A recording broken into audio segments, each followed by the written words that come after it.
আর চলে এলাম বেগুনের একটা রেসিপি নিয়ে।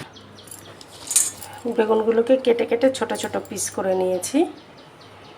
এখন দেবো এর সাথে 1 চামচ চিনি, হলুদ গুঁড়ো, সাথে লবণ দিয়ে এগুলোকে আমি সুন্দর করে মাখিয়ে আমি এটাকে কিছুক্ষণ রেস্টে রেখে দেবো। এরকম সুন্দর করে মাখা হয়ে গেছে, এটা এবার আধা ঘন্টা রেস্টে রেখে। এই রান্নাটা সর্ষের তেলে করতে হবে। সর্ষের তেলের মধ্যে কালো জিরে ফোড়ন দিয়ে যে বেগুনটাকে এতক্ষণ রেস্টে রেখেছিলাম সেটাকে চিপে চিপে এই তেলের মধ্যে দিয়ে দিতে হবে।